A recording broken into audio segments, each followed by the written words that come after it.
Do we know anything about what's the growth rate of these corals? I don't know specifically for these. They have the plexaurids and acanthogorgiids haven't really been studied for growth rate, at least not to my knowledge in the literature. There might be some information for shallow water corals in these groups, but not for the deep water. And the difference in growth rate between shallow and deep is going to be very significant. Oh yeah, I would imagine so. Oh, sorry, crab. so excuse me. Do you want me to zoom a bit, Jake? Hold off for 1 second. Okay, cool.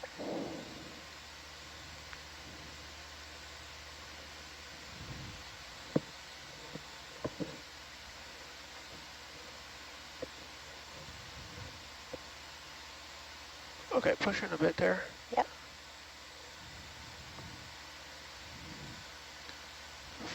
Find where it is again. Pushing a little bit more. Okay. It's like right behind the feather. Oh, I see it. Yeah.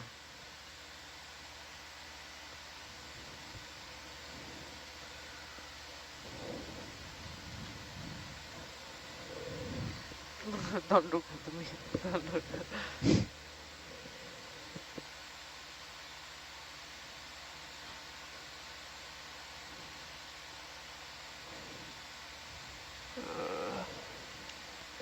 The angle's kind of strange, huh? Yeah.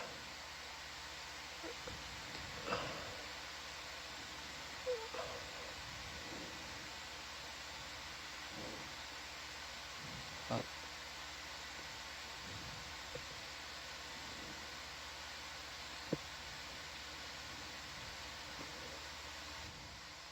I might get a bigger piece than we want,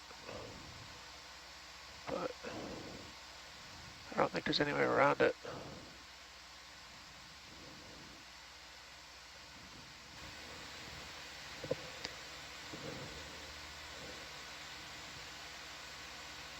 What do you think, Daniel? Yeah. Yeah, I mean, We're going to get the whole thing that way. yeah, we are. Should. You think it'll be have enough space in the box? Yeah, it's more. Do you think our bets are to find another one where we can take a snip, or if we should just go for this one? Let me, can you come wide again? I think we might They be able want to it from home. reposition the arm. Okay, well Steve says it's very high value collection, Okay. lots of associates, so Yeah. I think since they are all requested samples, maybe it's worthwhile. Falling off here. Yeah, I think so, if we're set up to do so.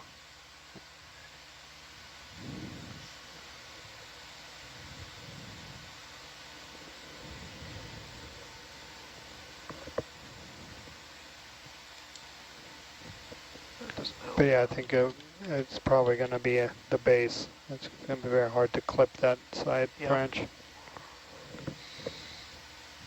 Okay, so it'll be a whole collection, the whole specimen? If Maine thinks, yeah, we can have enough space in the box to put that thing in. Yeah, I mean, we do have 2 big boxes available, so Okay. we have a forward and E on the starboard side. I don't think I can grab it from here then.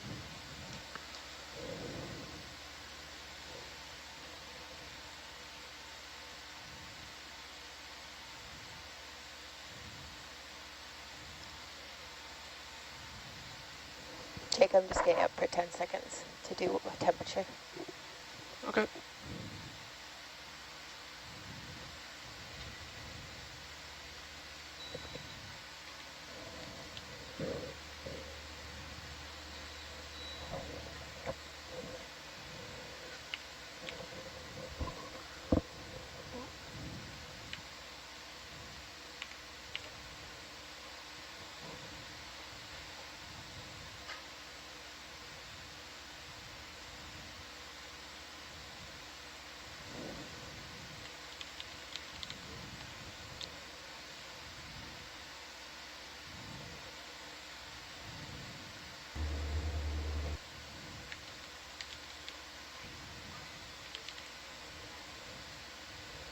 Okay.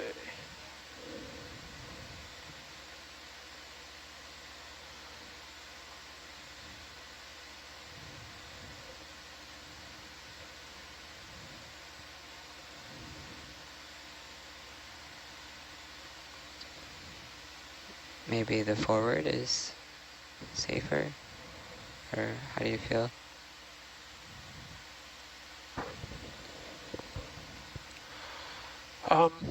We have something. Forward's always safer, yeah. Yeah, But, yeah. was there something in there already? I can't There's remember. a floaty Oh, there's a sponge. floaty sponge?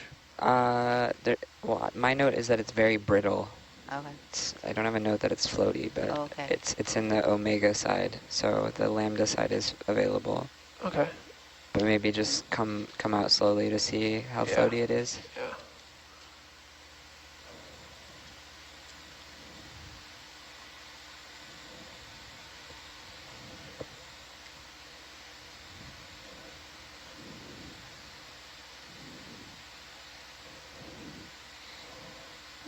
Okay.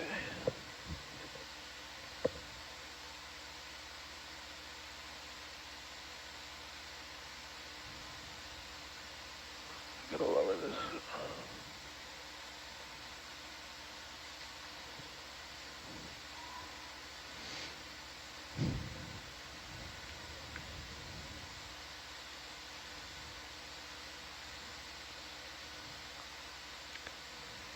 Nice. Okay.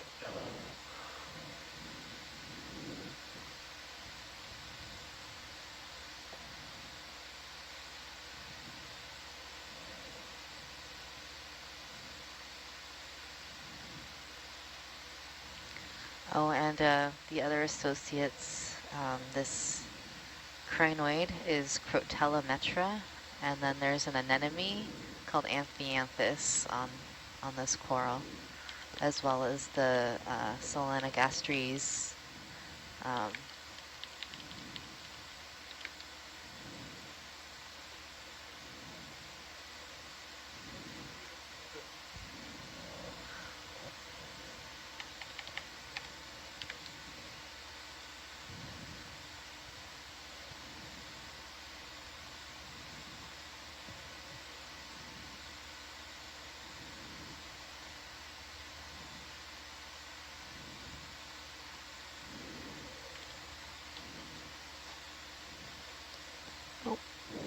Close the box. Yep, close the box. All right.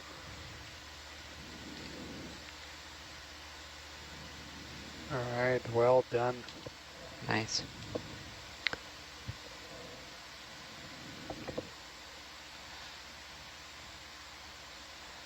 I think that sample will please several scientists ashore. It had a lot of requests that people were after, so Nice. a lot of value. What is so interesting about it? Well, I know previously Emily, one of our scientists ashore, was interested in studying those aplacophorans, and I don't think any have been collected in this area, or I don't know, Megan, maybe you'd know better if there's been collections at these depths of those species. I think they've come up. There's definitely been a few collections as coral associates. I know I've collected a couple before with some of the Okeanos samples, but I don't remember any recently with the Nautilus samples. So yeah, and this group is really understudied, so there aren't that many collections, and most of the collections that were made as a secondary collection with a coral specimen that was of interest. And so I'm sure if she were to look into past sampling, there might be actually more samples available associated with some corals, but they haven't really been collected as a primary specimen before. Nice. And most of the ones that were collected were listed under Aplacophora But I have a feeling that a lot of those are actually Solenogastres, but that was before we knew about Solenogastres as a group. But this one, you think is Solenogastres or Aplagophora? I think it's Solenogastres. Oh, okay. I also know that in some of the Okeanos samples, Aplagophora got spelled like 5 different ways. Can we zoom in that like hazy, fuzzy, Spongy. spongy This one? spot? Yeah. Oh, nice arrows. I haven't seen those ones before. Yeah, those are cool. I think we saw a couple of these Or you can push in there. on the previous watch. Oh yeah, it's just weird. I haven't seen one. Is it like Oh, a sponge kind of I spider web? I don't We know. haven't seen this one. Yeah, that's weird. It's got like veins. Vein-like texture, yeah. Looks Yeah, like it a doesn't look like jelly, a sponge. some gelatinous. I don't know what this Yeah, is. no, I wonder what Not a these... tunicate? Those are bryozoans. Yeah. Bryozoan forest. Mhm. Yeah. Yeah, but they're really neat. They're like curly. Do we have any more zoom on that? Oh, it gets weirder the closer you look at it.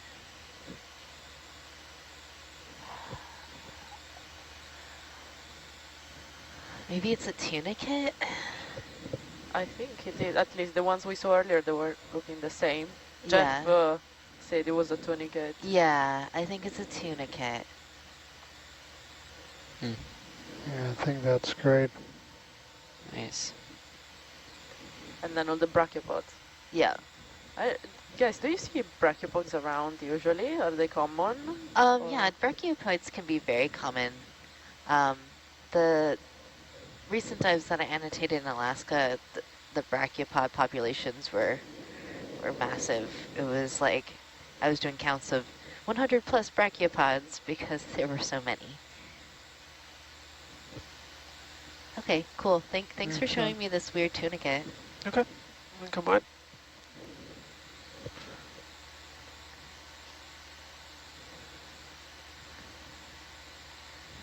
It definitely looks strange. Well, it's just overall a strange organism.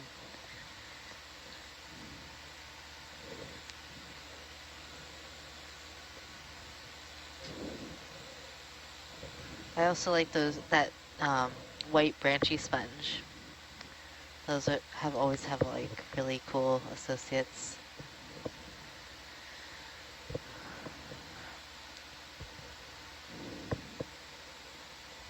And lots of primnoids.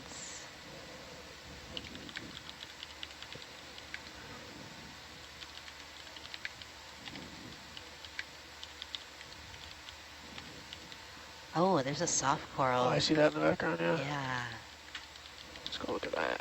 We saw some of those on our snorkel.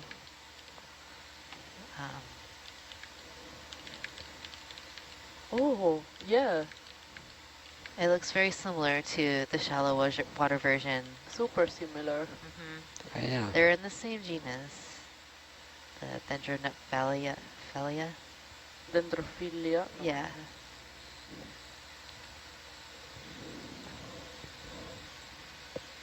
You can push in there.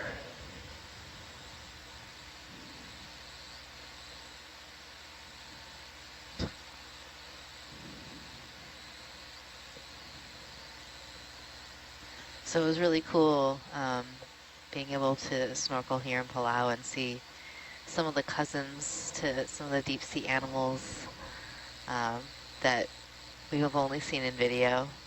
You know, being able to snorkel and see them was a really amazing experience. I also got really excited about some of the black corals we saw. But these soft corals, it was really amazing. They're just so beautiful.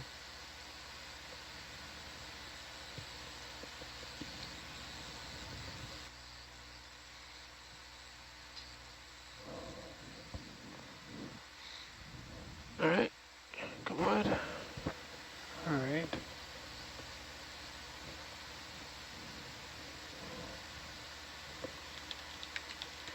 getting close to our waypoint here. Yep. Excited.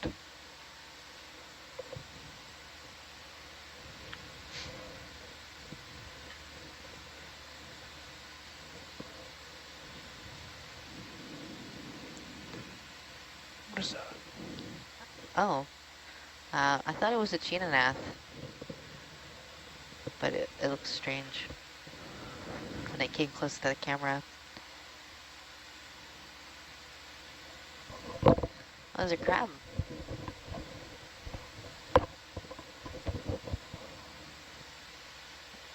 Is it a crab? Oh.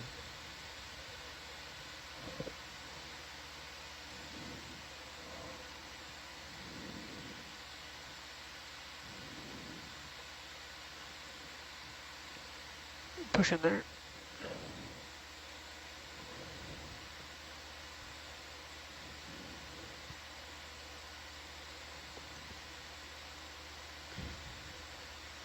It's a squat lobster on a hemicorallium.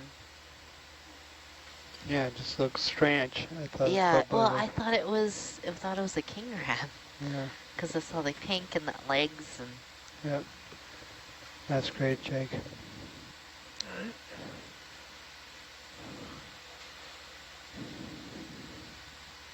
There's a lot of life here.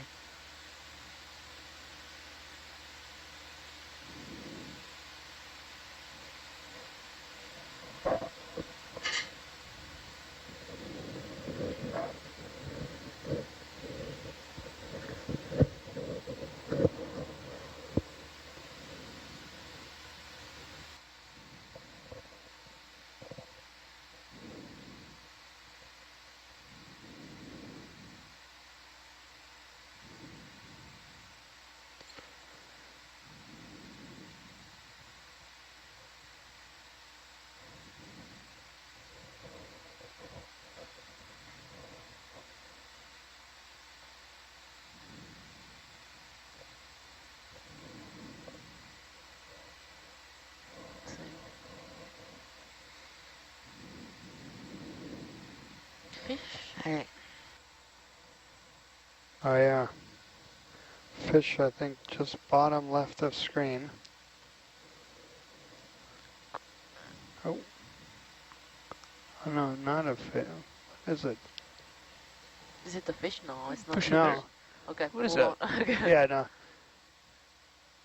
Yeah, I think it was just a There's an optical lookalike. illusion. Yeah, it was. All right. That's good. Thanks, Jake.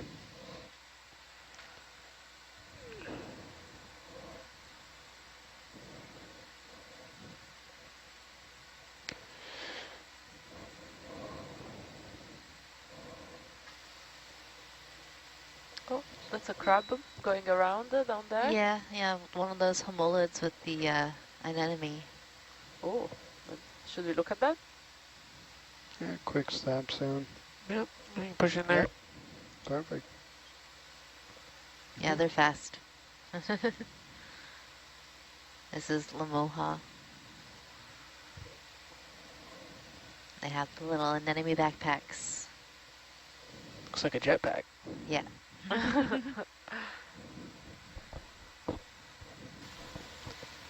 I love these so much. Yeah. They're really great. All right.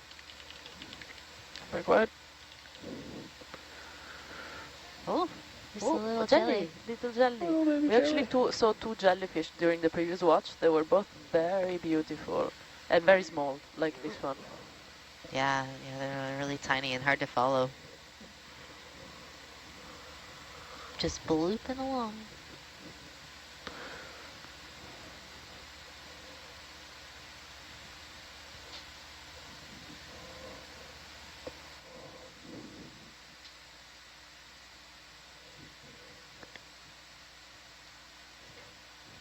So just a quick preview here for our schedule ahead. So we'll have about 10 hours more of dive time, about 9.5 hours more of bottom time, and securing the ROVs on deck tomorrow right before lunch. And then we'll have a bit of a transit and a mapping endeavor to get to our next target site. It's another larger seamount. It's one of the bigger ones, but that hasn't yet been mapped, so we'll spend quite a bit of time mapping that, and then hopefully have enough mapping data by early There is on a fish Wednesday down morning. to the right, the lower right. And that most likely will be, unfortunately, the last Yeah, you can barely see expedition it. of Lebu's Kind voyage of moving.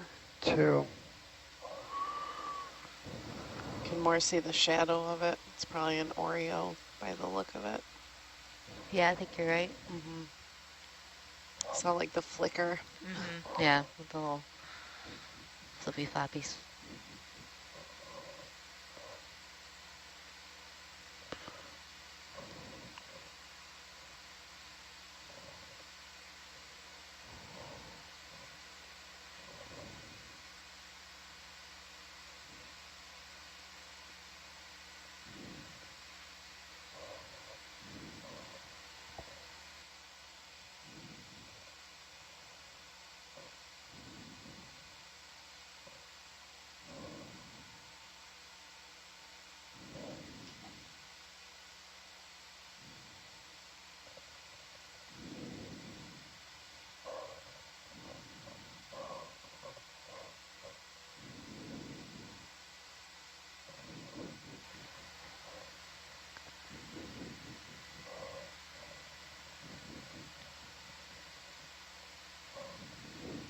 Yeah, the Oreos really like this kind of terrain.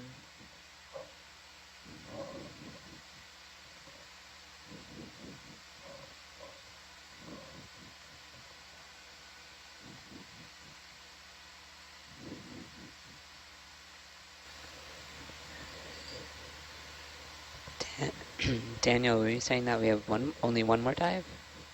Yeah, we'll have to play this a little bit, obviously, depending on how this dive goes. And it's basically, we could squeeze in 2 shorter ones after this, but then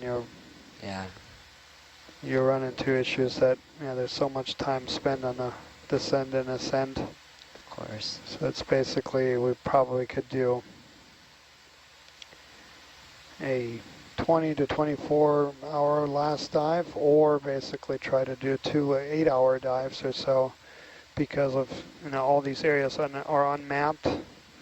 So in addition to the dive time and ascent descent, you have to account for probably at least 6 hours to map enough to make an informed decision.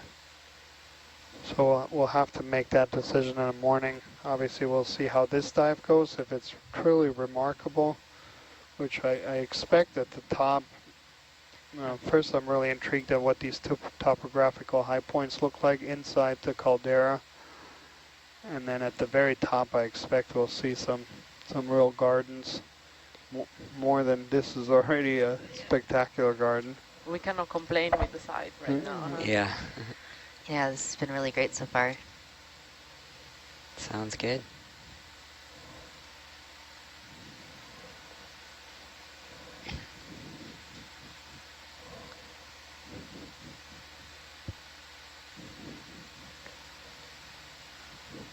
Yeah, and it's also just interesting just from a geomorphological perspective here, the Southwest Islands.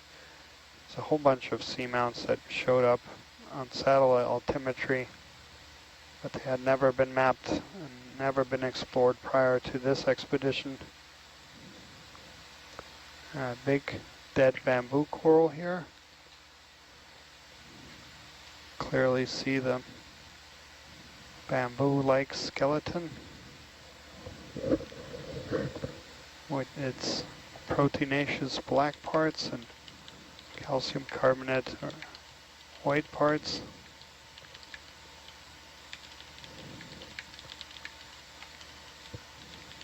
All kinds of things.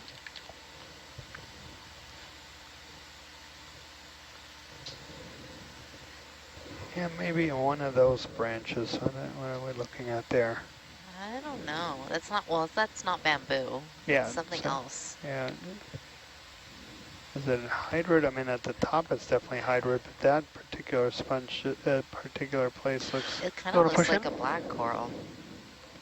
which would be really strange. Do you want me to, or are you asking? I was them? asking science. Okay. You want to zoom? Yeah, please. All That'd right, be yeah, great. you can go in there, Aaron. All right. It's got its piece of coral. Yep. It's got a little piece of plexaurid. Oh, it's just a different type of hydroid. It looks like maybe it's being reproductive at the moment. Huh. This crab has a nice coral. It sure does. Oh, I think it might have eggs. She's carrying eggs, so you can see how her back is extended a little bit. Ah.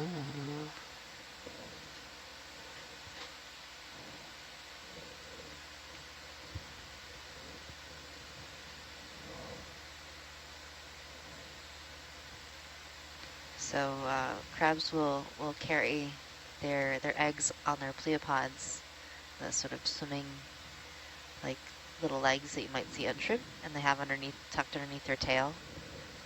And so they'll have the eggs there. And so this crab's tail is extended. That's why I think that she's carrying eggs. The females have more of a wider tail than the males.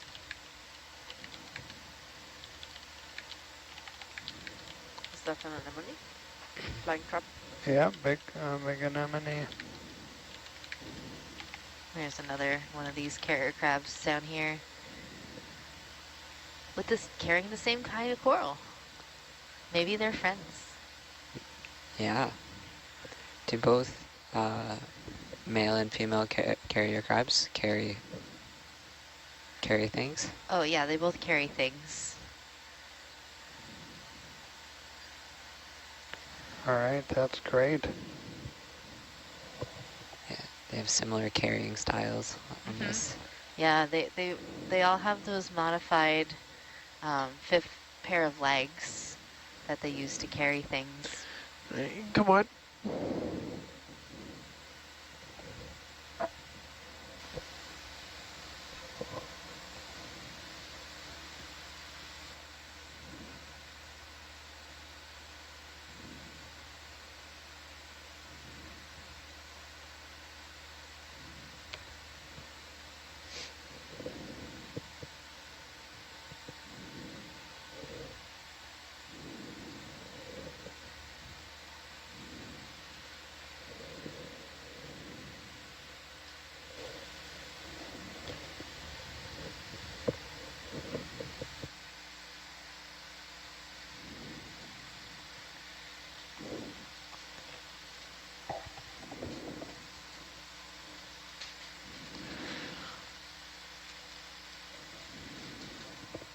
So let's welcome our viewers. We have some from Argentina, we got Belgium, Czech Republic, Estonia, Spain, Indonesia, Philippines, Russia, Federation, Australia, Canada, Germany, Japan, Italy, United Kingdom, and the United States. Welcome to all viewers. And shout out to Miss Jones, the 6th grade science class, who's joining us on the chat, complimenting the corals. Yeah, beautiful here. A big Bathypathes black coral and a big Chrysogorgia octocoral. A lot of primnoids. Yeah, all species indicative that this is a high current, high flow environment.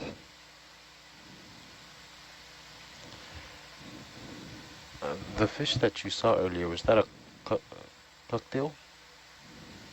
I believe that, Yeah, in the way back I saw while I was doing. I think we settled on alphidiid.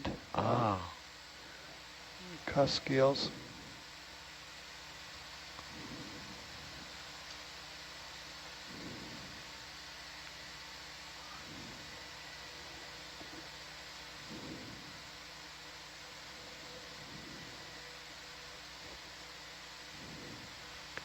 All right, here we go. Going right at the base of our topographical high point. Maybe quick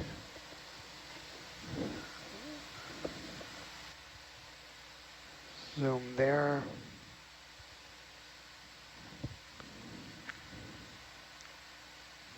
Looks like a telopathes.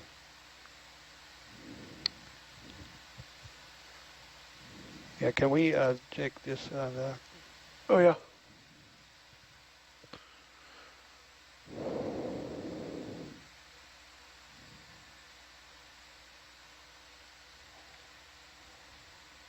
Right, pushing there.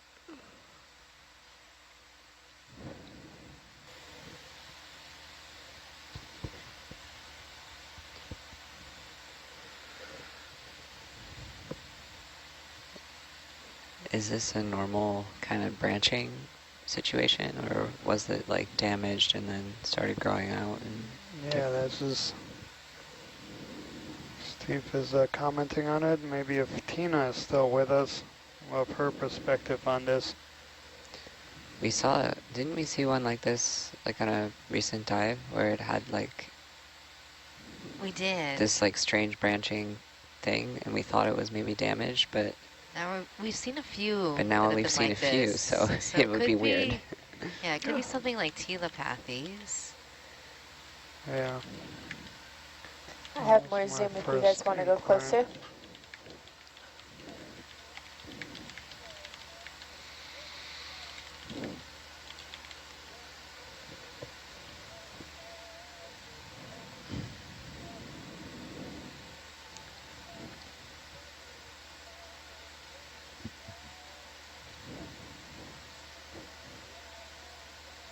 I guess not.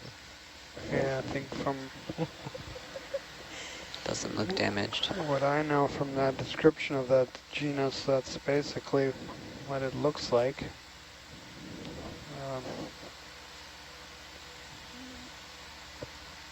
Yeah, I think that's great, Jake.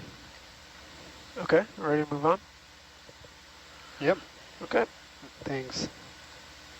There's a little flying deep sea lobster. Flying deep sea lobster. Oh, Uh, not flying, Oh. blind. Oh. I thought you said flying as well. I was Oh. really excited about the fact that we were going to film a well, flying. maybe it was flying because it's not there anymore.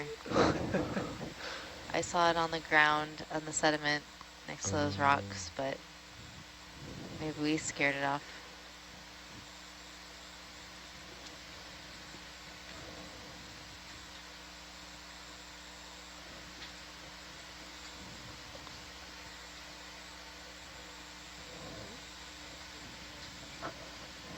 Yeah.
Yeah, this is all indicative of more and more current flow here.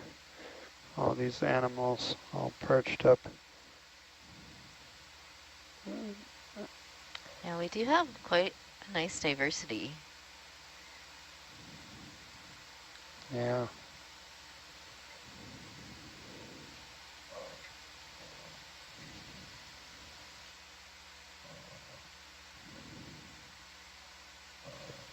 Stout crinoid. Another one of those plexaurids. A lot of primnoids.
Jake, do you get a sense that the current has been kind of consistent from that direction there? Looks like from right to left here, or? Yeah, it's been pretty consistent. Yeah.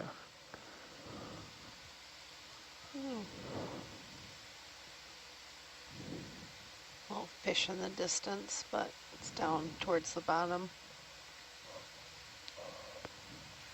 What do we got here? Yeah, what's that weird snaky thing?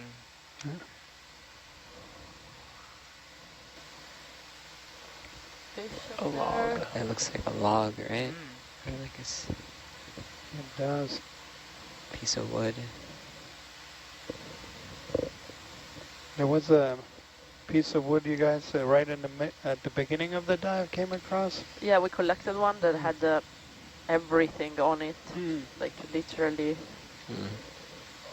at least 6 different phylums of animals on it. Yeah. This one doesn't seem as popular. Oh, I was thinking about you and Noel doing the subsampling of that log with everything on it, but it's just likely gonna go all together because Oh, it's okay.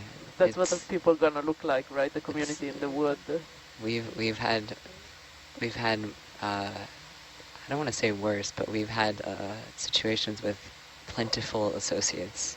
That's why our sample sheets have this many lines for possible associates.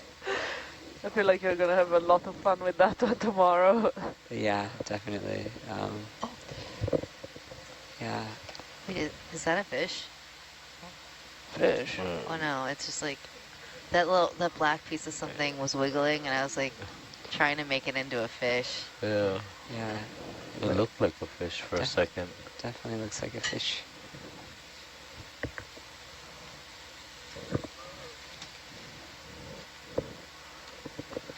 I was gonna say that fish needs to learn how to swim. Right? You never know.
Take out a wrap.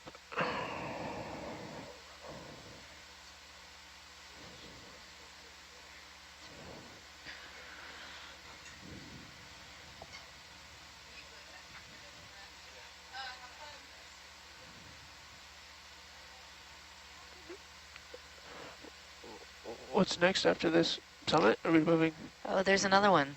south? Yeah. Yep. We're climbing peaks and ridges. Yeah, so it's a little southeast. Cool.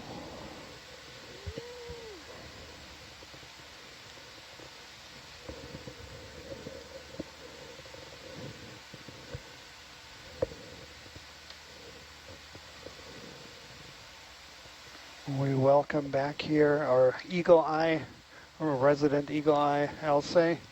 Nothing is going to go unnoticed now. I did have a lot of fun there with filtering EDNA earlier. Not filtering, but just collecting it and labeling. It was quite a bit of fun I had there. Yeah, we have the rare honor of having some of our data logged by Daniel Wagner himself.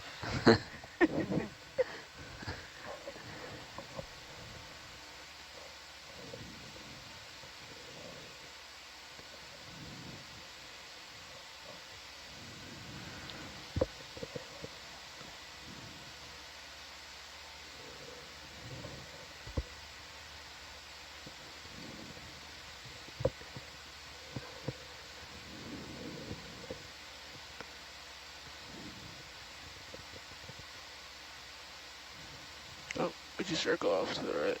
Oh, there's Oreo. Oh. Oh, sorry.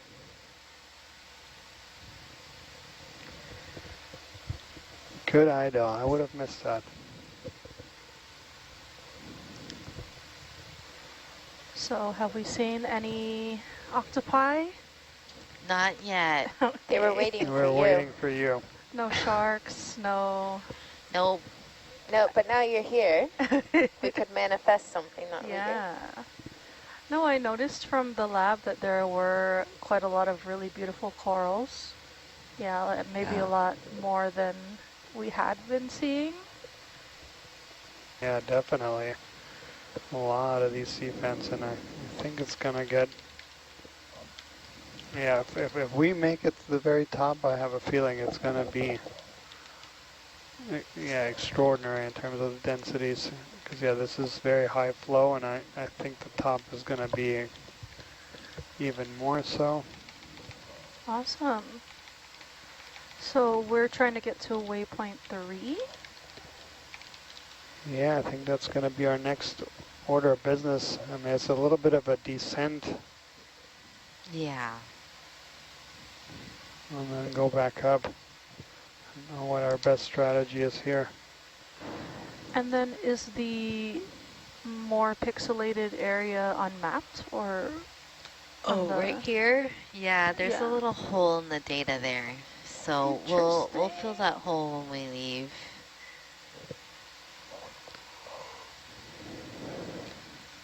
Yeah, sometimes when keep we're on moving, mapping. Oh yeah, we can keep moving. Do we want to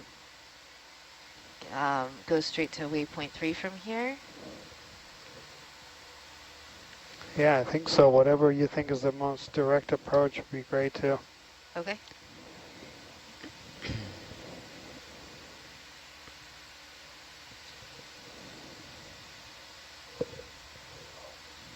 Little bitty jelly.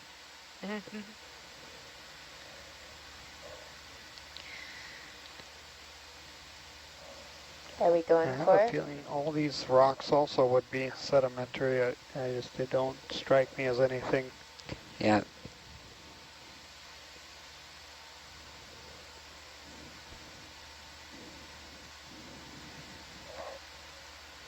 So much for the enormous black smokers that we thought were going to be right here. Yeah, that was like highly improbable. Yeah. But one can always hope. I think this is better though, but I might be biased.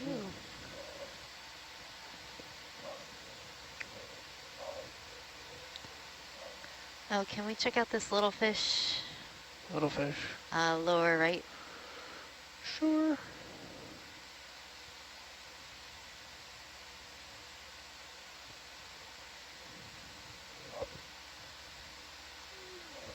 Push in there.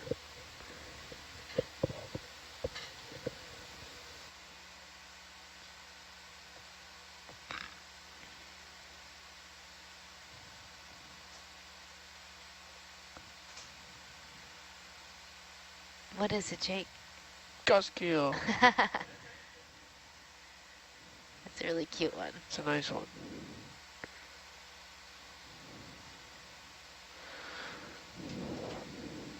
Okay, come on.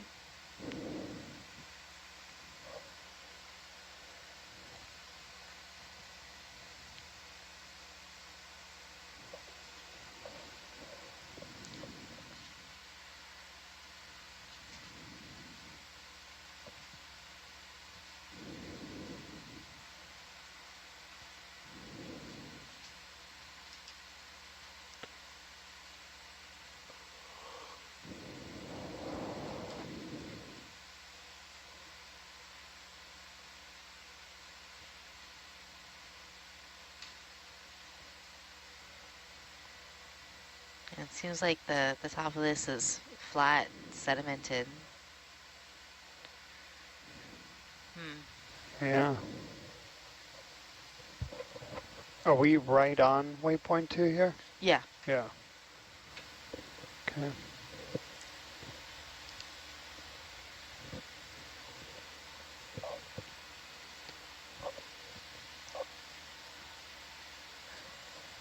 So when are we gonna go down the slope and kind of like lateral down it, or are we gonna blue water a bit and then go up?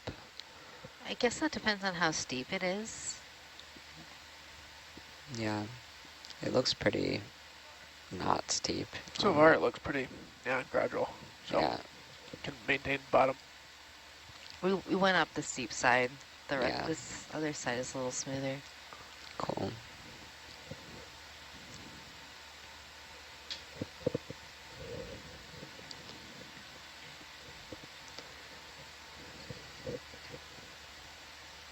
Maybe the black smoker is in that little glitch in our map. Yeah, that's where it is. It's just hiding in those, like, I was gonna say, it seems like where everything 20. interesting will be. yeah, the 24 missing pixels is where our black smoker lies. Yeah. We just don't know.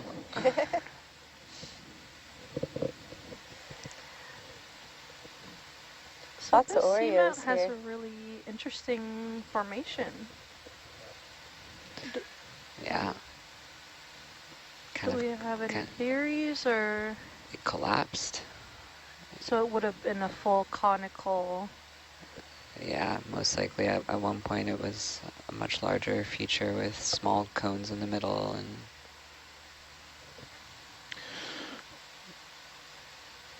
that's what it looks like. It's cool. Super cool.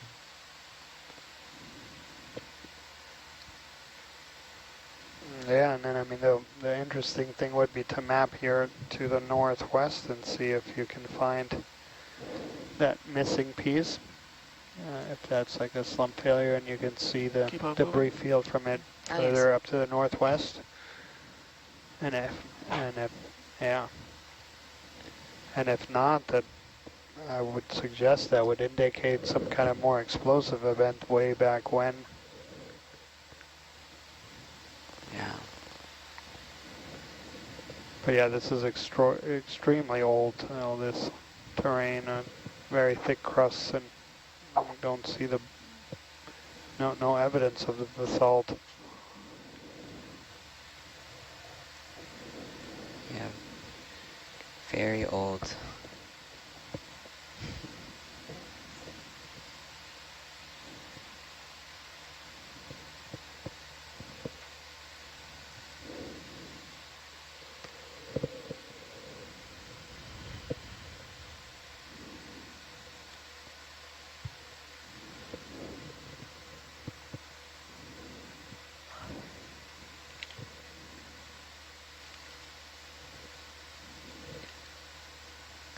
What's this crab carrying?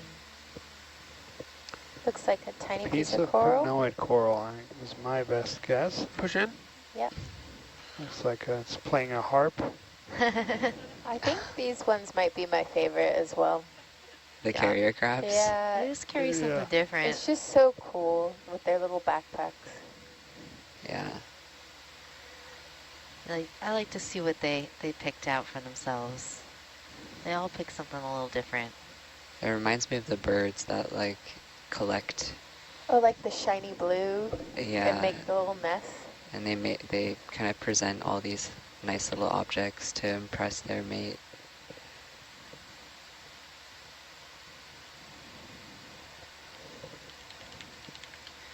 And if I recall correctly, most of what they pick up is still alive, or it continues to live.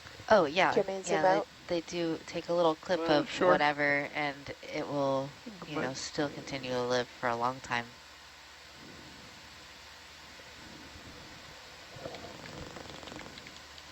Mutually beneficial. The coral lives and the crab gets to hold a cool item.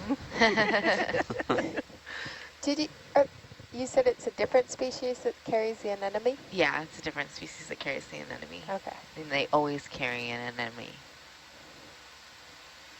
But Can the coral carriers can carry lots of different corals Yeah, or sponges. or sponges. Okay. They're less picky about what they carry, or maybe more picky. It depends on how you view it. Yeah, true.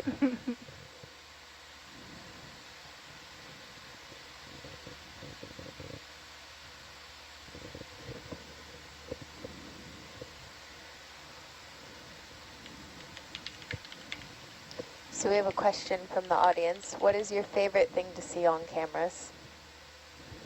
On the cams?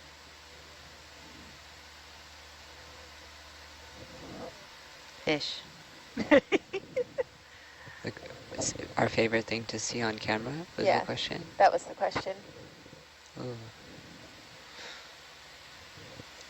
I would love to see an underwater eruption happening. Oh, that would be really That would cool. be very special.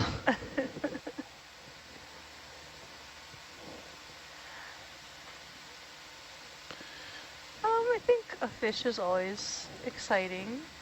But my favorite coral is and always will be that Iridogorgia. Yep, that's the one. We did see a pretty one earlier, didn't we? I really like that one. Just the spiral shape is really nice. And the pink corals, the hemicoralliums and paragorgias are nice color. I feel like for me, it's always an octopus. Because like, they're always adorable, and you never have enough time watching them. I mean, you could look at octopus all day. Yep. If I have to pick biology, I'm definitely a sponge enthusiast. Do you like the squishy sponge or the crunchy sponges? I like both. And having handled both in the lab, I really enjoy their shape. They're so diverse and interesting and delicate.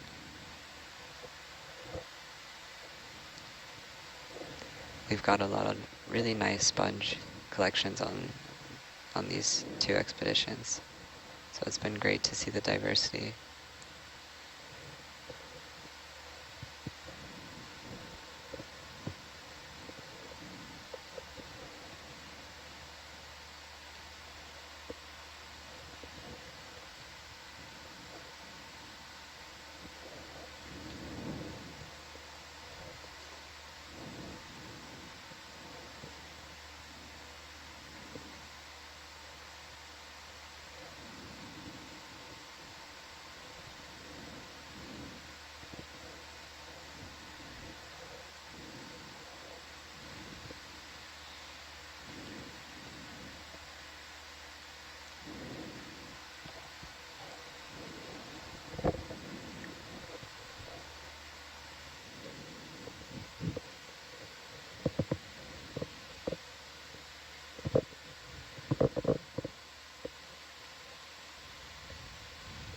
There's your Iridogorgia. Ooh. Have we been seeing a lot of them? I've seen a few, yeah.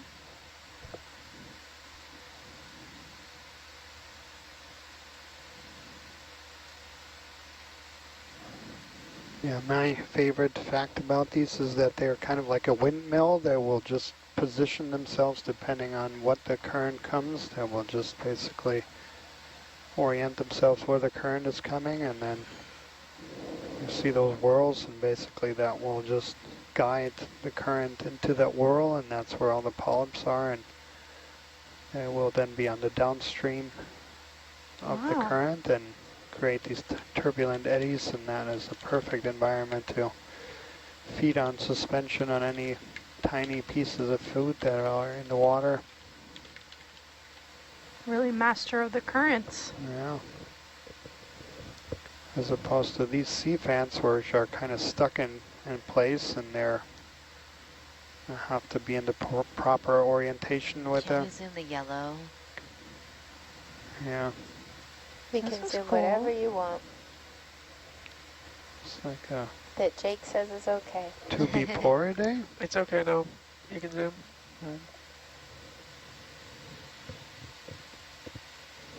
That's a dendrophiliid. No. It's like maybe like a Gucci-samia.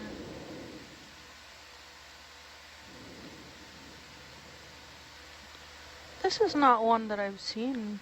No, this is new. We haven't seen this before. What was the name again? Oguchi somnia? Oh, Gucci? Gucci? Gucci? It's an Yeah, expensive coral. it is. I was gonna say. Gucci of the sea. Oh, Gucci somnia.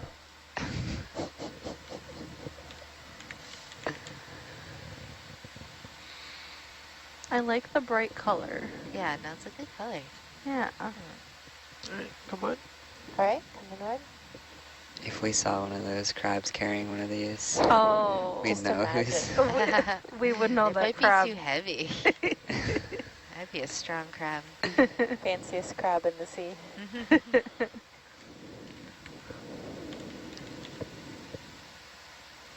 Is that one soft or crunchy? There's a fish back that there. coral? It's hard. It's a hard coral.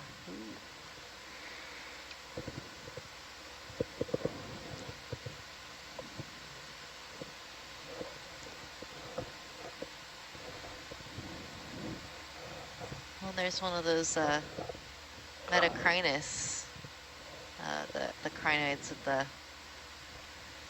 the stalk and the legs. Metacrinus? Metacrinus. Ooh.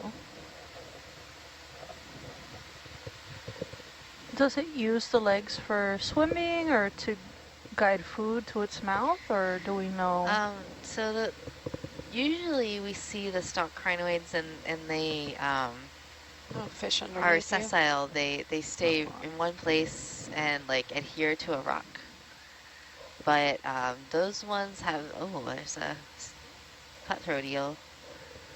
But those ones, they have those sort of cirri legs and can actually pick up and leave and move to a different location if they want. Sort of like the unstalked crinoids, so they're like kind of in between. Oh, so the stalked crinoids are, once they settle, they can. Yeah. Ah. They get the best of both worlds.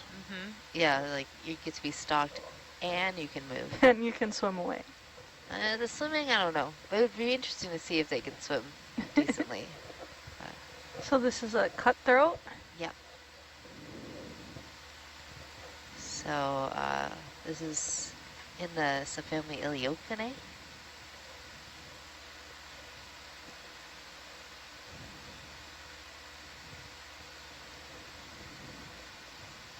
You can like see the pores along the body too. That's really cool. Yeah, the black dots. Yeah. Alright, come on.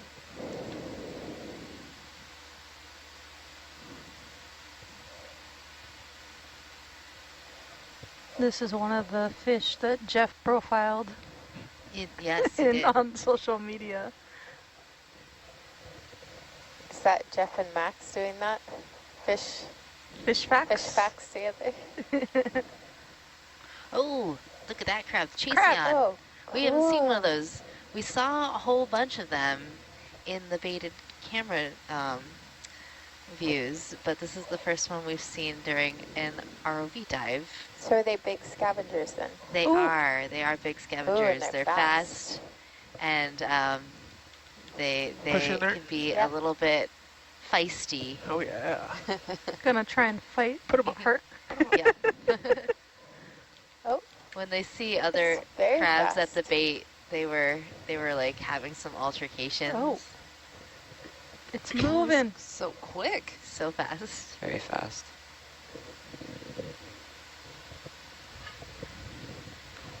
That is a fast crab.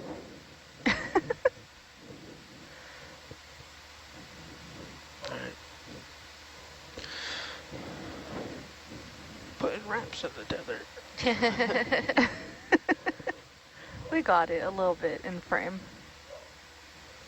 Yeah, I recognized that one from some of the baited Yeah, I video saw photos. some of the clips Yeah. that you had up at the aquarium. There were some. Is that full wide, Aaron? So is that one Oh, also commercially, is there a fishery for it? Or not as much? I don't think so. I guess. But I Nowadays. think some places there Sorry are about that. a fishery for that one, but I don't think there is here. They do get big, and there are a lot of them. So that's Chasea and Micronesius. Mm. Yeah, so I think in the Gulf and then the South Atlantic Bight, Yeah. there is some fishing for Chasea, but not in this part of the Pacific that I am aware of for.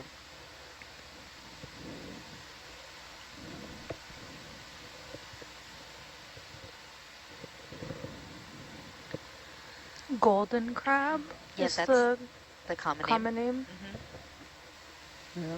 because of its golden color.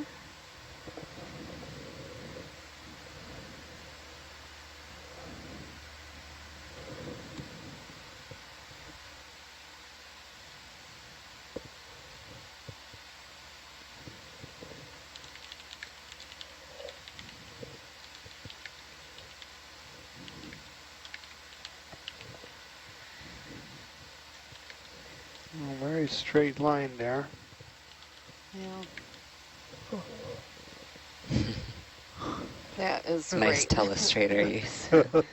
Sorry, I got excited. I love it. No, it's very exciting. We used to have emojis. The best part is we stream the telestrator. Oh, do we? Yeah. That's fun. That way the audience can hear or like see what you're talking about when you circle things. Yeah. Or put emojis. It got to a point where there were donut emojis appearing on the screen. I think the emojis were removed from the quick options. They were overused. It's hard not to overuse emojis. When you want to say to go somewhere and then like... There's banjo. Yeah. We are being very conservative with the telestrator, let's just say that. Yeah, just circles and lines. Very systematic. That's why I'm not allowed in the back row anymore.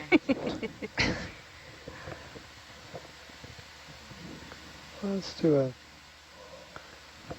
zoom on this possible paranthropathes. Okay. Unless it's one of those skinny bathies. Yeah, it could be.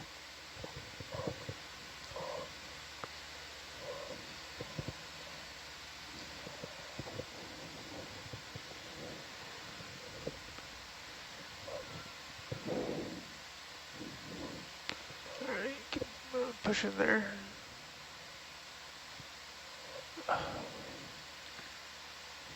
What's this crab carrying? Happy for me to keep going in? Yep. Okay. Is it a sponge? Yeah. Oh, nice. Good choice. I wonder which kind of sponge. It's a Fareid. Oh, even better. It's one of my favorites. Nice and crunchy. Yeah, it's a good one.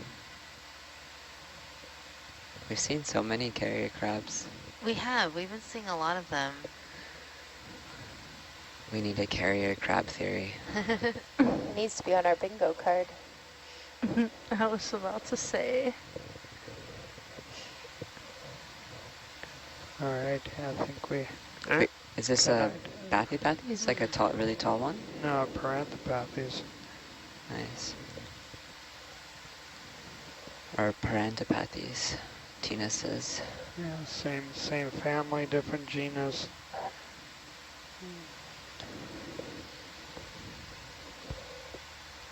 Whenever we see a carrier crab, I think of the carrier bag theory. What's the carrier bag theory? Yeah.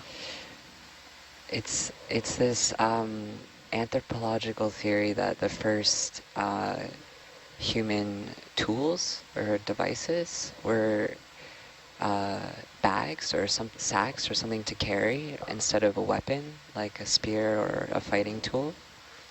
So I think it was like the 70s or the 80s that this anthropologist suggested that this carrier bag theory, that gathering tools were the first. And then it gained a lot of traction by writers and artists.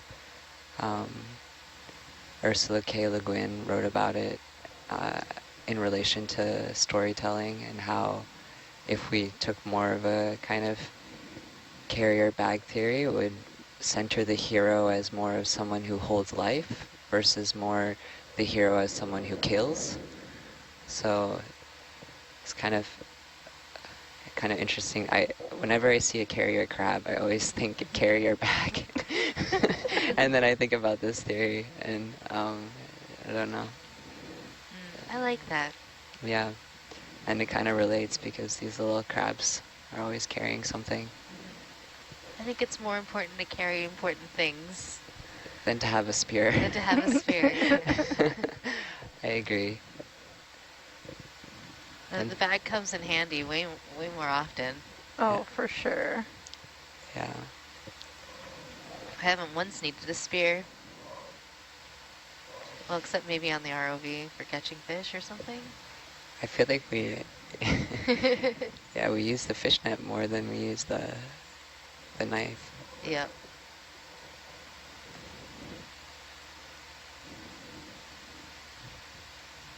Have we ever used the knife? Not on this expedition, but we have used it in the past, usually when we're working at the Cable Observatory. There could be times where a knife can be useful. We bring it with us just in case of entanglement hazards or things like that. It's Okay. like, it's always good to have it, because, you know, if you need it and you don't have it, you don't want to be in that situation. All right. I guess it works like a dive knife normally would. Yeah, when exactly. you go diving. That's basically what it is. It's Herc's dive knife.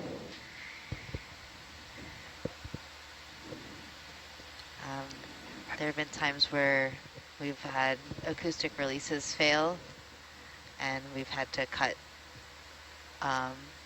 the object free from the acoustic release line with the ROV, so that the package would come to the surface.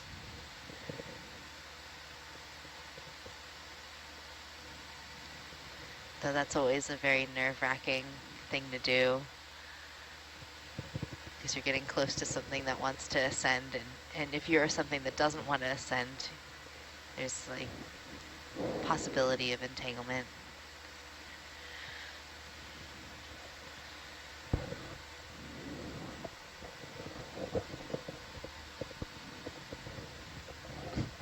Is this starting to go much more downhill? Yeah. Yeah.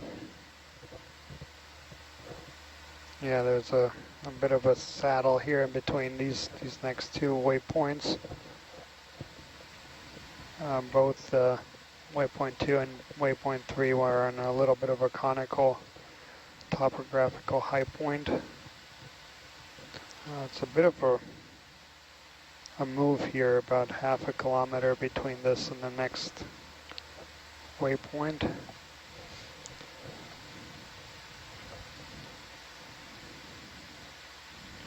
Yeah, 400 meters. Yep.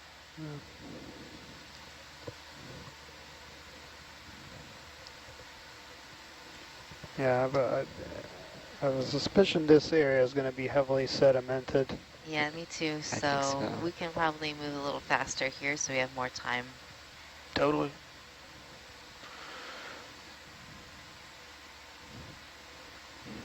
But you never know. Sometimes the sediment areas can be very interesting. Very, yeah. Yeah. Don't judge a seamount by its sediment cover.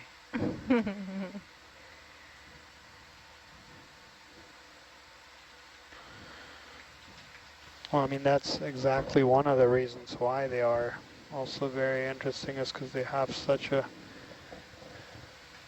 heterogeneous type of environments. You have different depths, you have different slopes, you have different substrates. So it creates much more diverse habitats for a bigger group of animals. And the shapes of these seamounts can be highly variable and affect all of those things.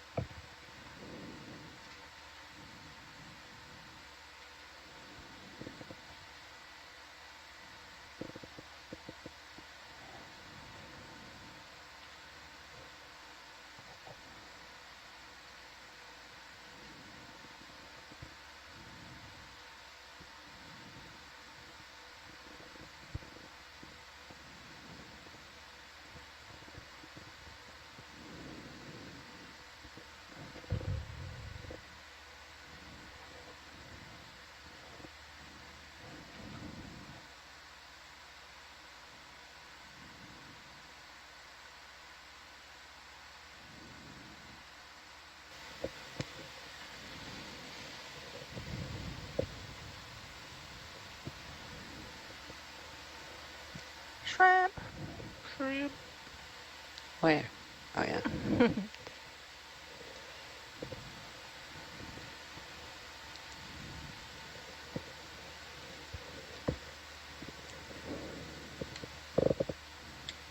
Oh, it's an Oreo probably. Yeah, yeah, it is. Yeah, I think so.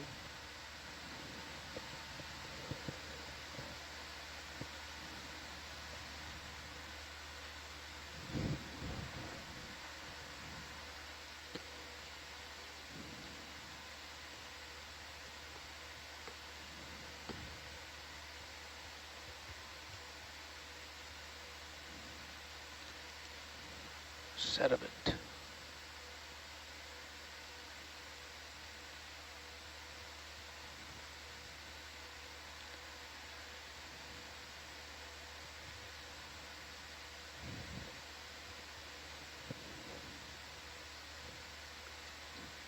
I bet you'll see something if you look close.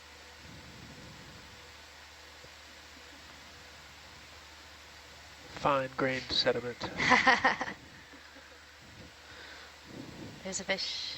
It's a cyclothone. It's Ooh, really fast, you're not yeah. gonna catch it.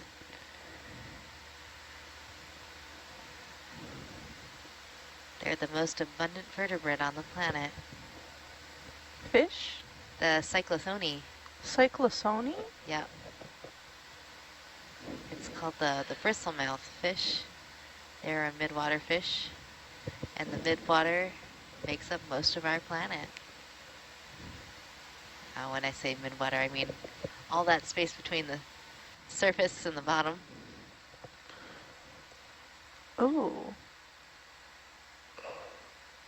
It's...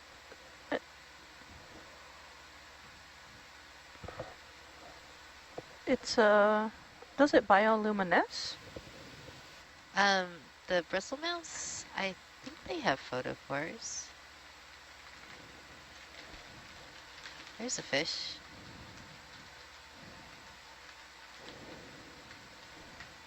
The myctophids definitely do. They're also midwater fish. They're known as the lanternfish.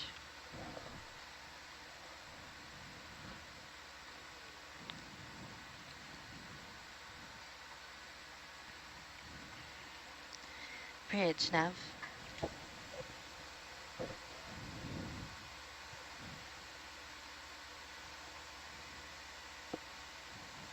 Can we make a 40-meter move, 155?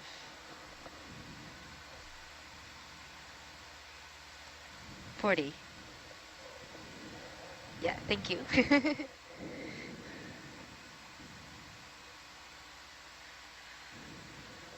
What's on that rock? I can't reach it. Oh, all right. Well, you didn't look at the fish. Jake's like, what's there to see? I want to see all the things.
The line in the sand? In the sediment? Yeah, it looks intriguing, especially because, yeah, up there's some very straight lines. Right. Can we zoom? Yeah, I think it's just accumulation of some the hover. Sure, pushing there. Yeah, let's do a zoom.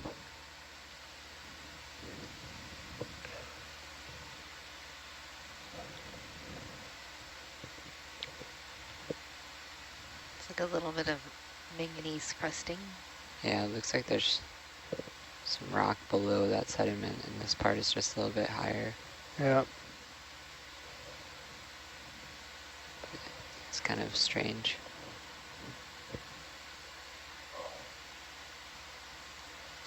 Cool. Alright, come on.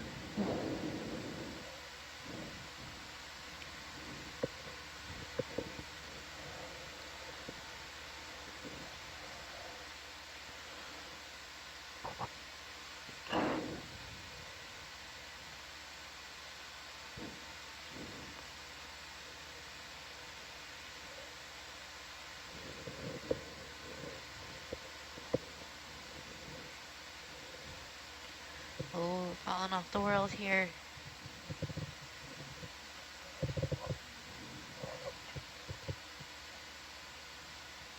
Yeah, this is very intriguing terrain.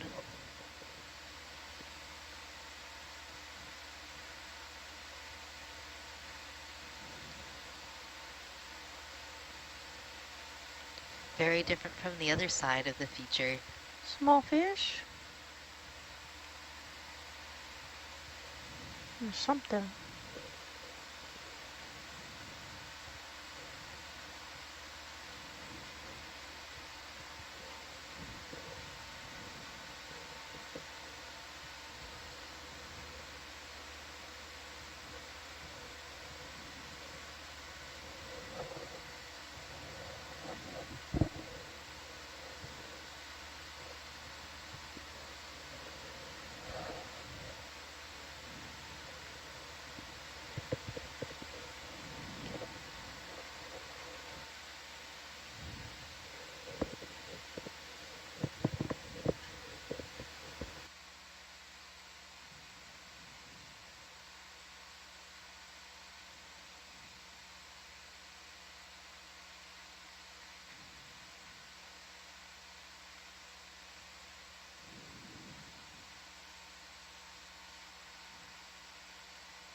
Oh, there's all the corals. Oh, there's a nice Victigorgia. Yeah. All kinds of things.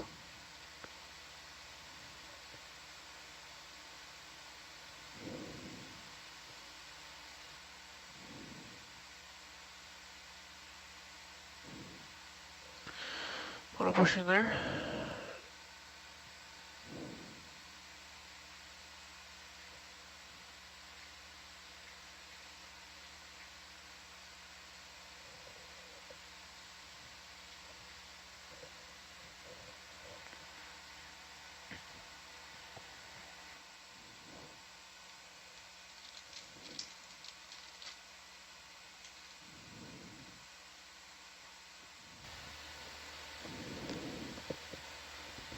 I feel like we've seen this on every seamount we've been on. We've seen it a Victigorgia? lot, yeah. Yeah. It's common at this step.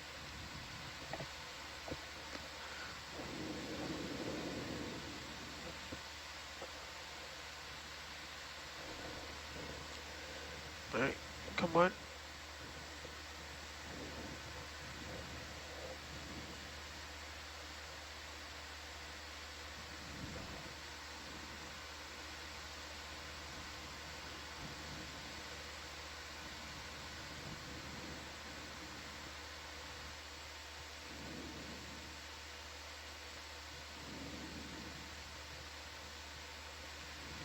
That yellow sponge is intriguing.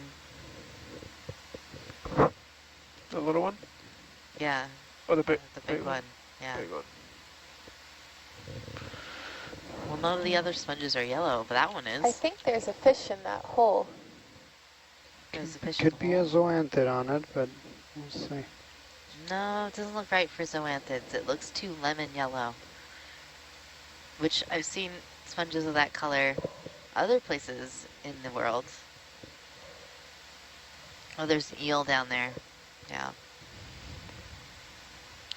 But yeah, not really here in the North Pacific at these latitudes. Like further north, near Alaska, we'll see some yellow stuff, and the Atlantic, we saw some yellow stuff. Oh yeah, you're right, Daniel. It is zoanthid. Alas, he knows.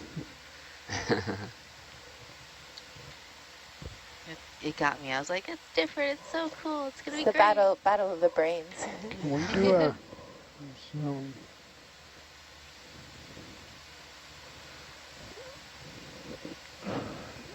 Sure, why don't we push in there?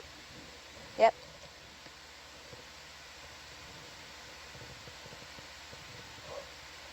It's very planar, Chrysogorgid. Yeah. A squat lobster. There's a lot of squat lobsters in there. Oh, they blend right in. Yeah. There's at least 3. Huh. I didn't know they could be so planar. I've definitely seen planar versions, yeah, but this one has a really like high density of polyps.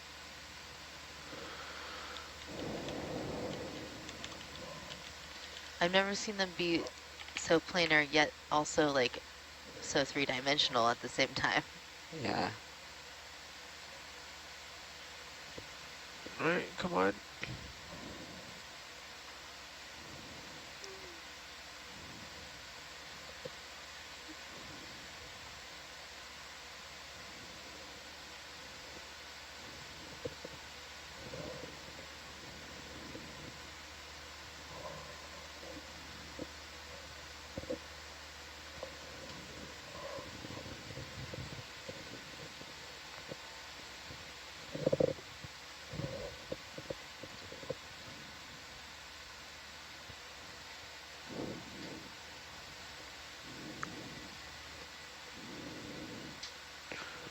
All those fuzzy things that the crinoids are those all That's all sponge. sponges? Yeah. Yeah. Is it a farreid? Yeah, there's the farreids, and then there's also those more like super branchy thin ones. Oh, yeah.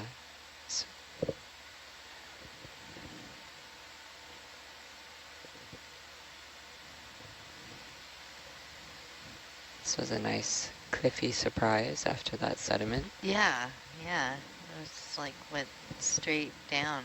Seems like we'll get a little flat area before going up even something steeper.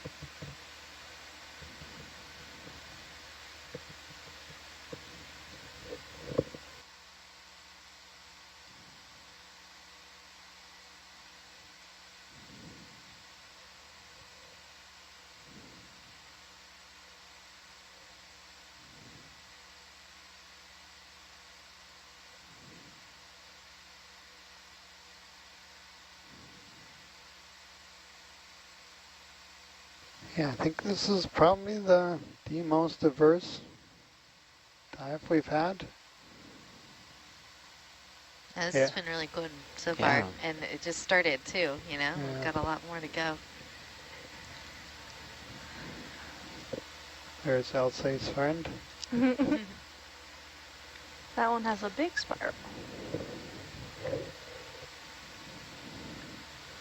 That one looks more like Iridogorgias splendens. Is that a different Different species, yeah. Ooh. So the most common ones we see are Iridogorgia magnispiralis is usually number one. That's they're super long ones with the big looping spirals. And then we have Iridogorgia bella, which is the one that has like a tighter spiral, but all of the branches are near the very top. And then splendens is sort of like kind of in between both of those. Still Iridogorgias. Yeah, Iridogorgias all around. That one has a little shrimp.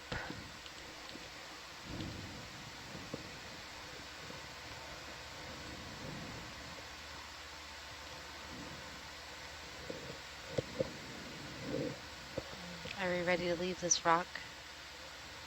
Still coming down. Okay.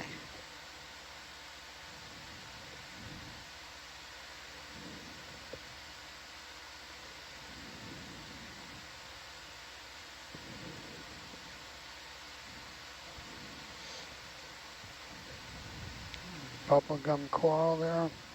Yeah. One of those planar chrysogorgids. A lot of rhyd sponges.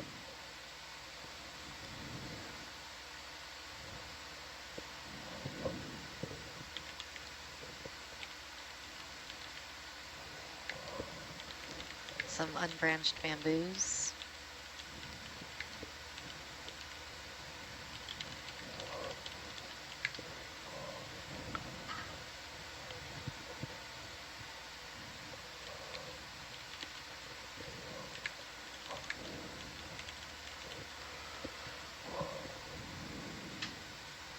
Walteria sponge there.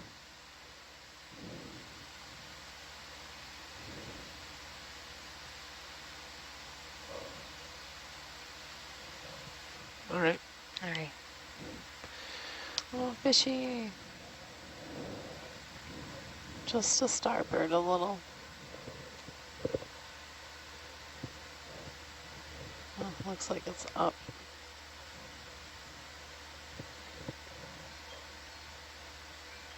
Rat tail. Oh,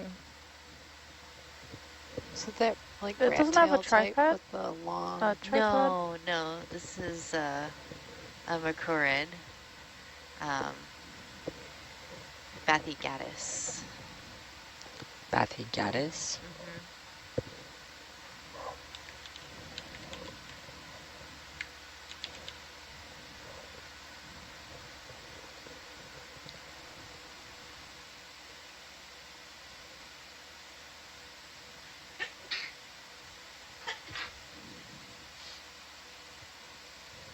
Ooh.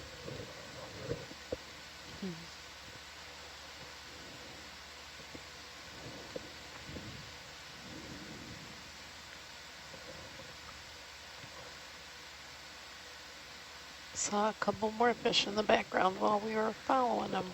Yeah. I think those were cutthroat eels as well. They look long and skinny.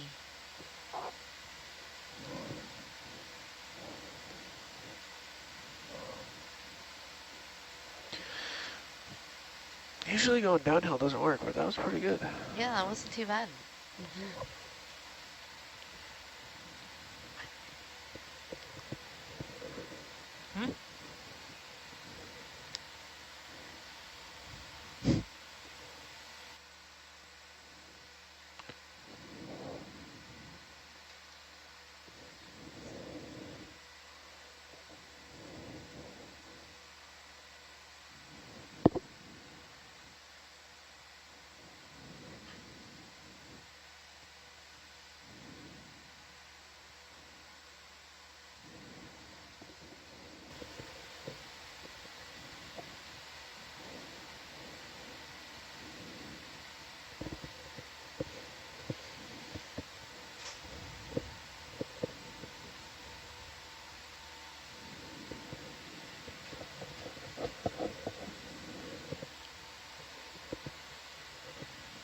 There's a viewer who's wondering why ROVs are always yellow. Jake, do you want to take that one? I think it's for visibility at the surface, but Yeah, it's mainly for visibility at the surface. yeah. I mean, they could also be orange or red. I've seen some orange and red ones, I've seen white ones. The white ones are a little harder to see. They can blend Yeah, in more. the white caps and stuff, but all sorts of colors.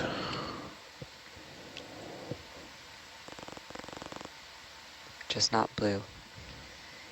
I mean, like, you could go with blue, but it'd be very hard to see at the surface.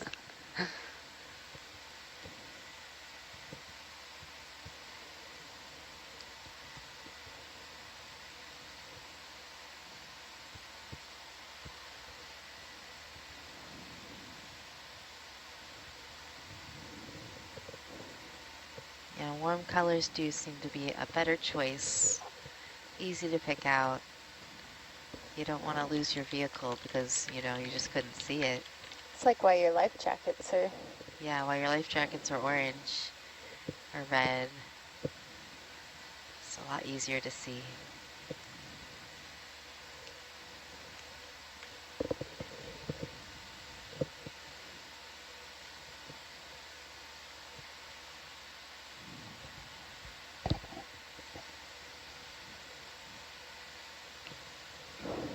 Though the Mesobot got painted gold, so you could be a little fancy.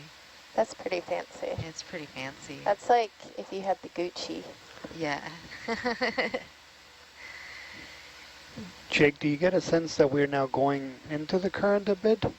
Or is it pretty still here?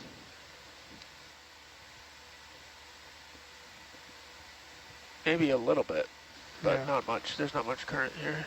Got it. Thanks.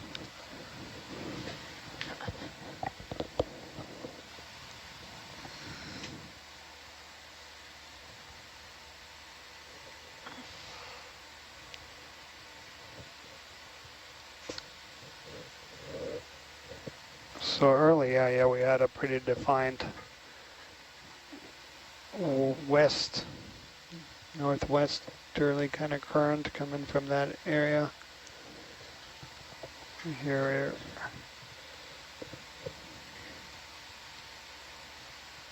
we're kind of entering more the area that's a bit more sheltered within this half-moon shaped structure.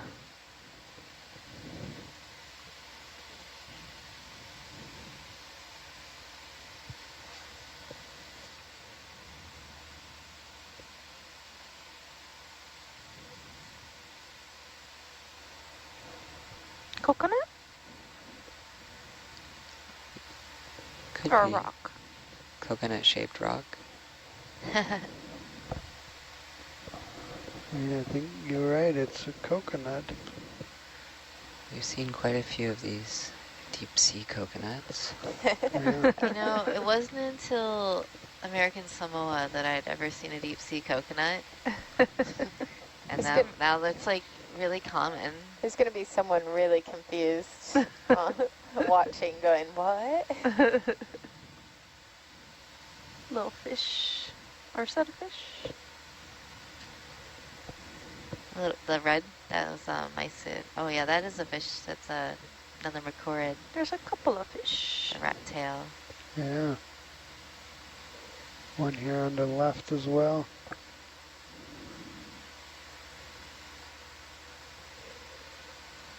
And then It's lining itself up for a shot. Yeah, you can push Yeah, in there. that's another Bathygatus. Bathygatus. Yeah. That's a Oh. cool shot with both of them. Yeah. I think they're both the same. Oh, they're both Bathygatus? Yeah. See how they have the long filaments on the fins. Just two different perspectives.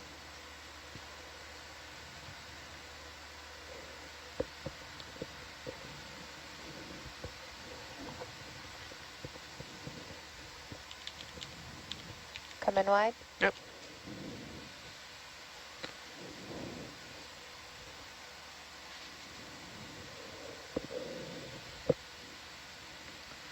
some good sponges here too.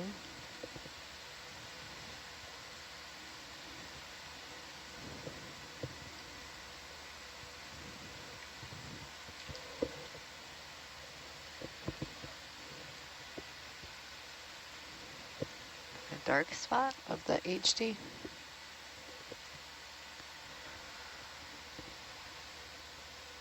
Oh, shadow, you mean? Shadowy. Okay. Yep.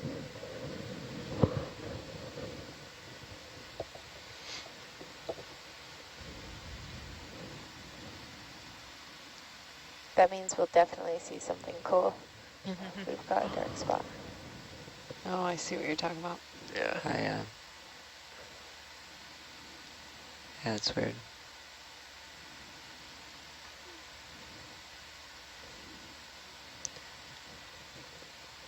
Now I can't unsee it. Yeah, I know. Yeah. Look what you've done. Sorry It's about following that. us. Oh, fish are Oh. coming in Ooh, groups now. Hello. The fish like these sandy areas. They're good foraging. And there's a big one. It's on the it's off Yeah. screen now. It's another Bathygatus. Where is it? It's coming. The big shadow. Oh, ooh. See how it's looking at the seafloor? It's looking for snacks. Push in there. Yep. Checking out the dark spot they were talking about. Yeah. Maybe it'll work to our benefit. It'll make them, it won't be so bright. Won't scare them off. Yeah. Beautiful shot. Backdrop. Look at that Should we, long barbel. should we on turn the on lasers chin. off for a That's sec? great. Yeah, let's take lasers off if we can. So fast with touchscreen.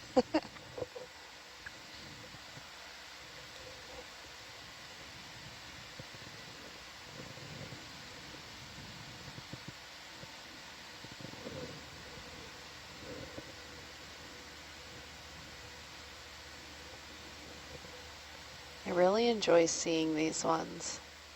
I like the way it's swimming right now with its tail like canted I know. downwards.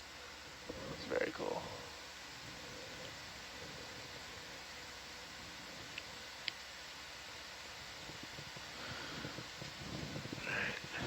Nice. Coming out. Zoom in.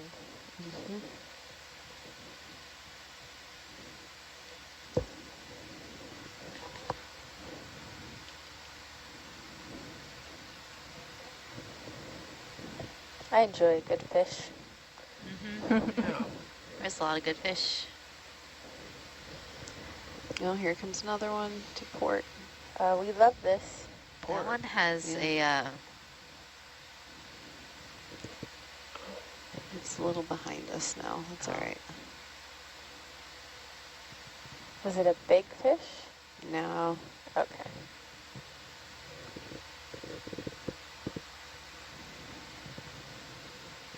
Not that we don't love little fish too.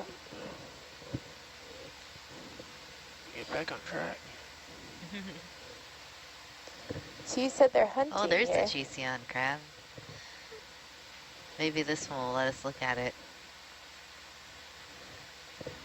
Yeah, push in there. Yep.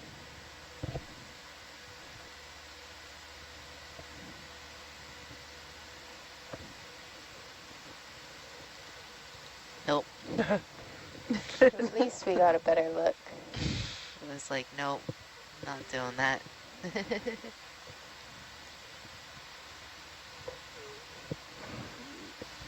Yeah, thanks here in the chat are one of our fish experts ashore, Dr. Kenneth Sulak, formerly from the U.S. Geological Survey, remarks that the mercuriid with a tall dorsal filament is most likely Gadomus, that is related to Bathygatus. But that species in the Bathygatus generally lacked a tail dorsal filament. Thanks for that, Ken.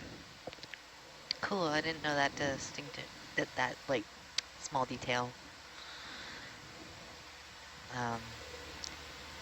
I've been calling all those long filament ones Godomus, and then Jeff's like, no, it's Papigatus. And I'm like, oh, okay. Maybe that's what we're seeing instead. It's really fishy around here. It's always good to learn these characters.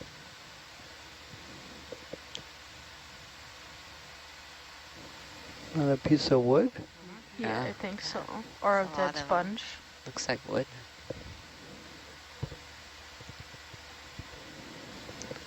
It's getting spongy in here. Yeah, there's a lot of Another camp. Semperella.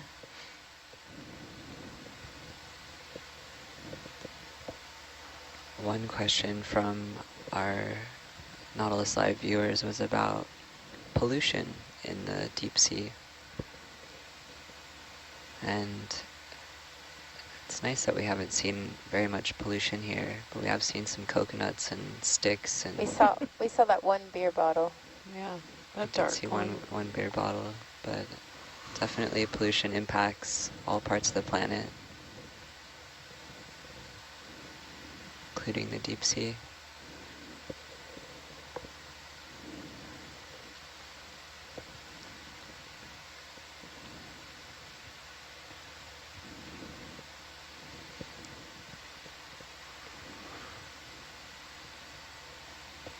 Yeah, I mean, we are in a quite remote area, far removed from large human population centers.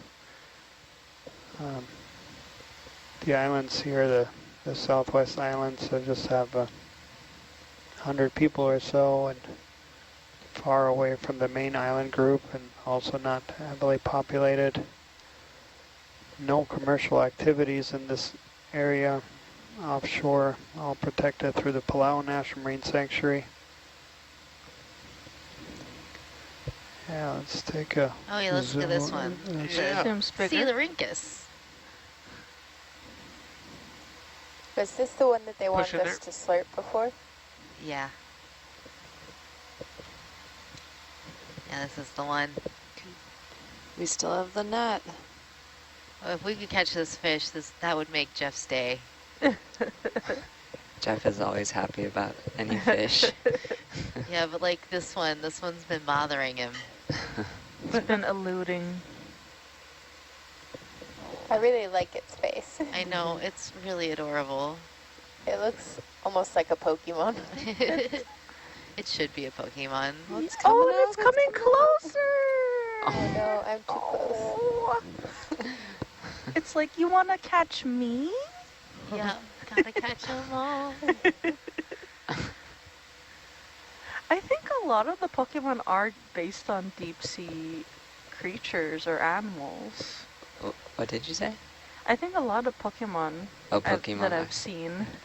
Yeah, a Look lot of similar. them are based on actual animals. Definitely. And deep sea animals are quite popular in Japan. Hey, come on. Like you can get like a giant isopod everything. Really? Which, yeah, makes me happy. That's really cool. Yeah, when I was there, I got a washcloth with an embroidered giant isopod on it. Oh, that's cool. Yeah, it I was can great. imagine how thrilled you'd be with that. It was hard not to buy everything. My mom's like, you can't just have all of the things. You can if you have an extra checked bag. Well, we were like backpacking we were carrying all of our stuff everywhere, and we never stayed in the same place for more than like a couple nights, so I couldn't carry too much.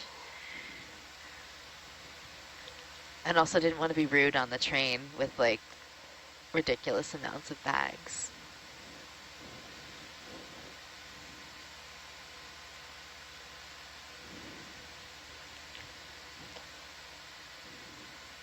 But I also got some cookies from the aquarium that had giant isopod on the tin that they came in.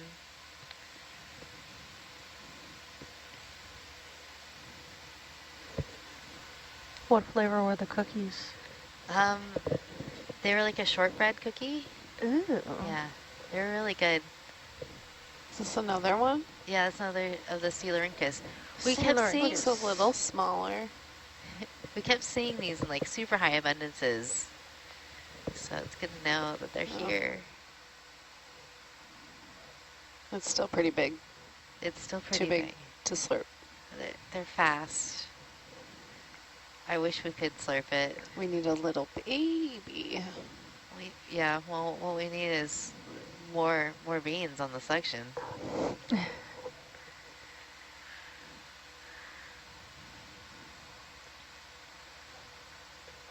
I let you just fly right over top of it. Yeah, Wow. Let me open the box. Yeah. Fly it into the box. Yeah, it is just hanging out on the porch. There it goes. Yep. Yeah, that one's just super chill. Yeah.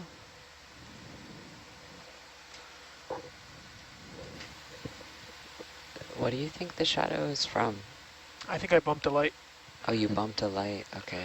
I was landing on the brow on that cliff face a bunch of times. Okay, gotcha. I would bet that's what it's from, but it also Yeah. could have been from the previous watch. I'm not sure. Yeah.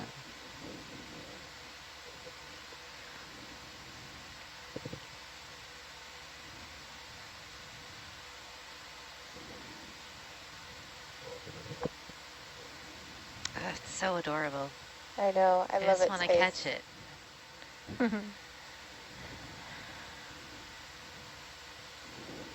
It would be so good for science to know what it is, for sure.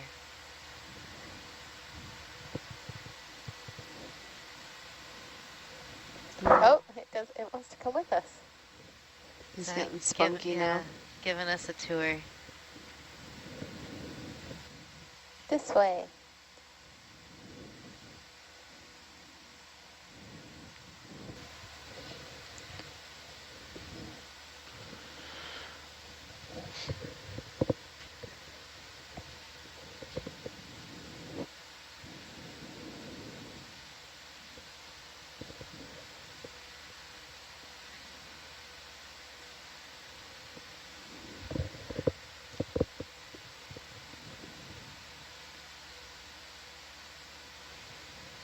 And a chaseon crab. More like a chase me crab.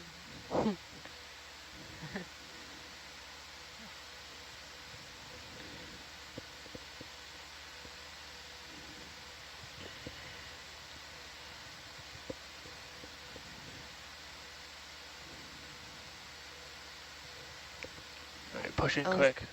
Okay, going in for it. Sorry, whoever gets seasick.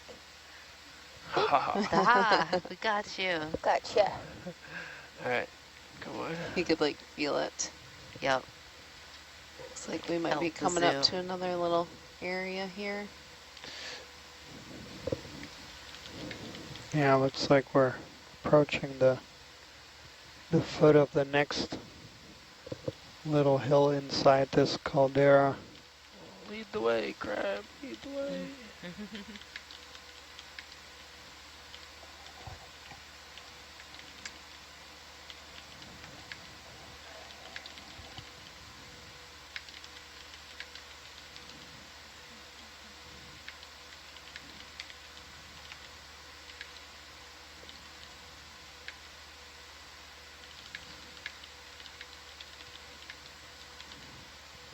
This one lost an arm. Oh, you want to look at that? Yeah, what was that? Oh, I didn't see it. All I see is sort of like a, Stock. oh, like the hydroid. Yeah, it's like a Push in on dead the... coral skeleton with hydroids on it. All right, pushing Oh, in. yeah.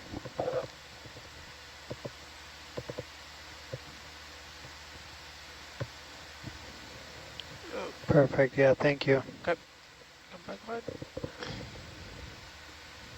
Looks like they're tuning in from my mom's library.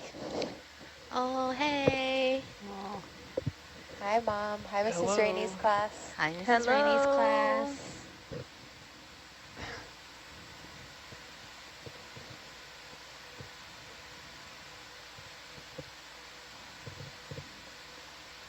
We've been seeing lots of really cool things today.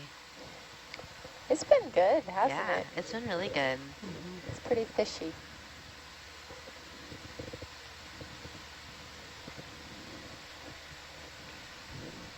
We're almost at the next little rise, so it's going to get really interesting again. Oh,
What is this sponge?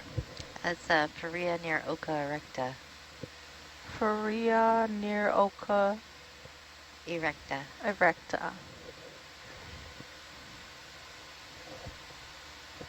Is it related to the Faria? It's one of the Fariidae? Yeah, it's one of the Fariidae. Awesome. Little fish under the ledge. yeah.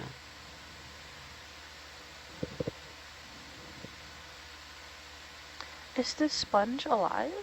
No, not anymore. It's been taken over by crinoids. Yeah, when they have that brown color, that's means it's no longer alive.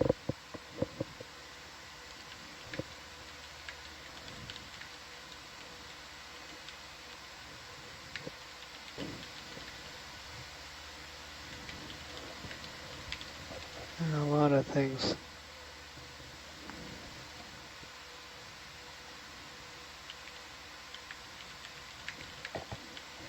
Definitely a lot more coral.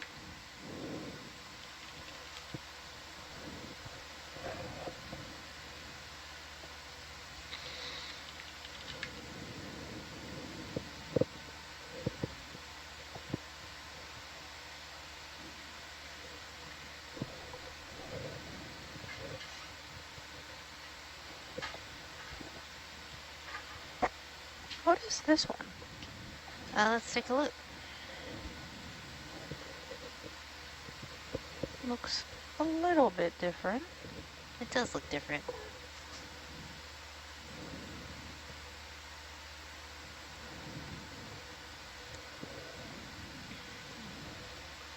All right, you can push in there.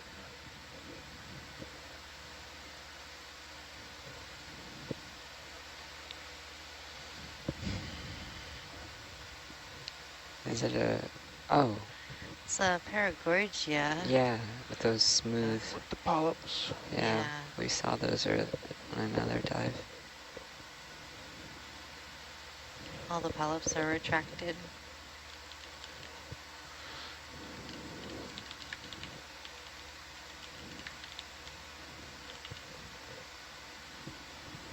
Okay, come on. Paul.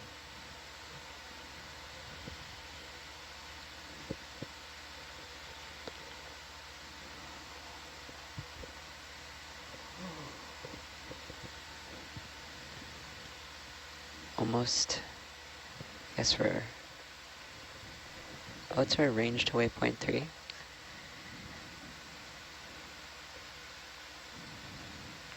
At 150 meters. Nice.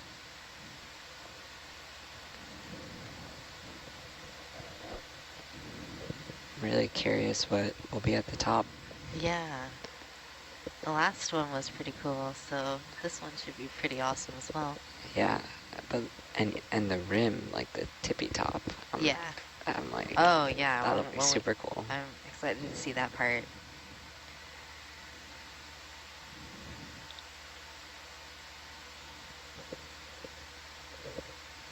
Shrimp.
Look at that shrimp. Yeah. Push in there. All right.